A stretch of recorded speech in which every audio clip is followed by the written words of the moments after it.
empate em 1-1, onde o Canadá jogando em casa, né? Bem interessante. A gente vê aqui a escalação que o Josh Marsh colocou a campo. Tinha o Alphonso Davies, ele tinha à disposição o Johnston, lateral direito do Celtic, que voltou de lesão, apesar de sofrer muito na temporada. Tá sem o Bombito, que foi cortado, né, o zagueiro, que é o melhor zagueiro canadense, mas o Forgueroles, que joga lá na Bélgica, o substituiu fazendo a dupla com o Cornelius, né? O Lareia do lado esquerdo fazendo uma ótima partida, teve a melhor nota do jogo do SofaScore, jogando do lado do Bayraktarevic, que era aí o grande nome da seleção da Bósnia. Então ele deu muito conta do recado. Então um Paraguai com uma defesa bem física, né, e que conseguiu sustentar esse jogo de posse de bola, né. Ele optou pelo Millar do lado esquerdo, um jogador de mais intensidade, de mais pressão. O Ahmed, por exemplo, é um jogador de mais qualidade para atacar, mas ele optou por essa fisicalidade do Millar, né? O Buchanan muito bem do lado direito e no meio o Eustáquio dando a sustentação nos passes e o Koné. O Koné é um cara que quem assistiu aqui o vídeo do Canadá já sabia, né?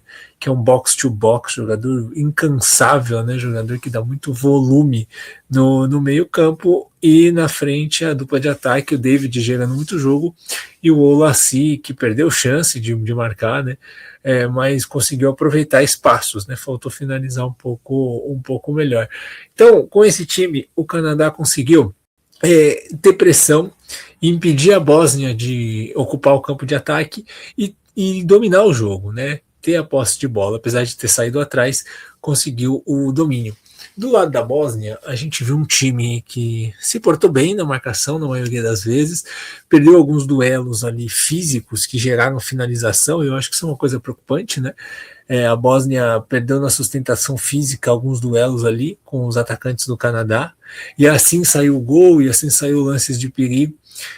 Mas assim, a Bósnia até se defendeu bem, conseguiu um gol numa bola aérea, mas eu acho que faltou, né? Faltou futebol da Bósnia.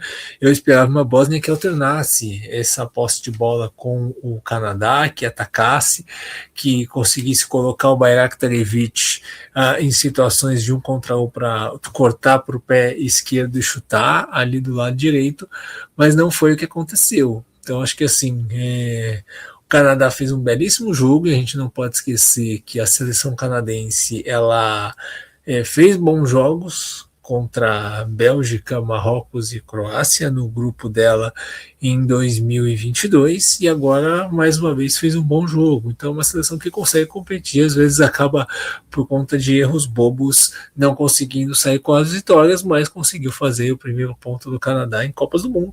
E no jogo contra o Catar, que vem aí na segunda rodada, é muito possível que o Canadá consiga a sua primeira vitória em Copas do Mundo. Assim, a Bósnia, eu acho que ficou muito preocupante a situação, né? Se a Bósnia não conseguir ter volume, ter domínio e conseguir jogar na Copa do Mundo, dificilmente ela vai longe. Claro que com um ponto, se ela ganhar do Catar, ela muito provavelmente vai avançar para o mata-mata.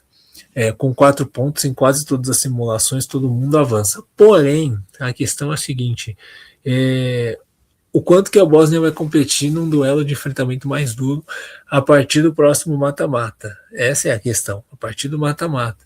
Então eu acredito que a Bósnia precisa melhorar, precisa encontrar soluções para conseguir jogar, principalmente porque é uma pedreira o próximo jogo contra a Suíça. Bom, vamos falar agora de Estados Unidos e Paraguai, 4-1 para os Estados Unidos, um atropelamento, né?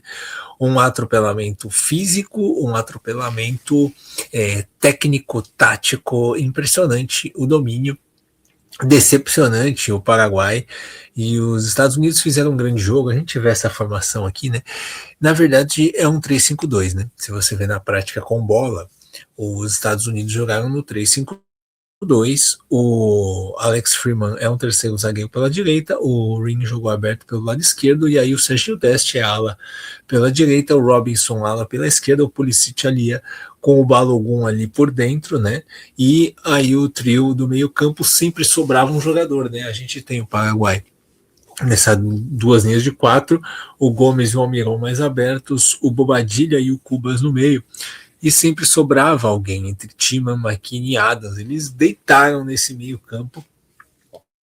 Quando chegava a cobertura do Paraguai, o jogador estava atrasado, e eles sempre deitaram nesse meio campo aí, e isso fez toda a diferença. E assim, o Paraguai tentou uma marcação mais à distância, mais passiva, e se deu muito mal, né? Lançamentos entre linhas em velocidade, não acompanhava, disputas físicas, passes, triangulações, o Paraguai não conseguiu acompanhar. A gente falou no vídeo sobre o Paraguai, sobre alguns jogadores que estão mais velhos, que não tem tanto nível de enfrentamento, e foi o que aconteceu, né? Se você pega do meio para frente dos Estados Unidos, é só jogador aí de time bom do futebol europeu, né? Você tem Leverkusen, você tem Milan, você tem Mônaco, você tem PSV, você tem Juventus, é muito cara que joga em time grande, em alto nível, com qualidade. Então essa velocidade, essa intensidade dos Estados Unidos fez total diferença desde o começo. Em nenhum momento o Paraguai conseguiu mostrar resistência para o jogo, né? O que é muito preocupante, porque assim, vai ter um duelo contra a Turquia agora, e se o Paraguai continuar assim, sem conseguir morder na marcação, e quando tentou pressionar, os movimentos não foram bons, se o Paraguai não conseguir ter uma defesa mais consistente, certamente vai ter muitas dificuldades contra a Turquia também. E também contra a Austrália, que é uma seleção forte também de duelos físicos. Então, muito preocupante a situação do Paraguai aí nesse jogo, né? E quanto à seleção dos Estados Unidos, eu falei no vídeo anterior aqui, né, que nos amistosos me surpreendeu muito bem. A gente falava sobre uma seleção que trocava muito, não repetia escalação, teve muitas oscilações no ciclo, mas me parece que agora, na reta final, porque conseguiu encontrar o time, o jeito de jogar, e a coisa tá fluindo. Então, acredito que os Estados Unidos aí tem tudo para avançar nesse grupo, não sei se em primeiro ou se em segundo lugar, mas assim, foi a grande atuação da Copa até agora. Uma seleção que jogou muito bem coletivamente, que mostrou muita intensidade e vigor físico, e que certamente se credencia aí, né, para buscar ser uma das surpresas deste Mundial, né? Bela atuação do Balogun, centroavante forte, driblador, o Serginho Deste jogando muito bem com essa liberdade mais ofensiva, e o meio-campo é sacanagem, né? Você vê a qualidade do McKinney, que é esse jogador de jogar mais perto ali dos atacantes, e o Tillman que ele é no Leverkusen, um jogador de frente, né? Um segundo atacante, um meio aberto. Aqui ele fazendo essa função de segundo volante, ele foi um box-to-box muito bom. Então ele conseguiu saltar para pressionar, porque os Estados Unidos conseguiam dar saltos de pressão na saída de bola do Paraguai, e conseguiu também com bola ser um jogador incisivo e ofensivo.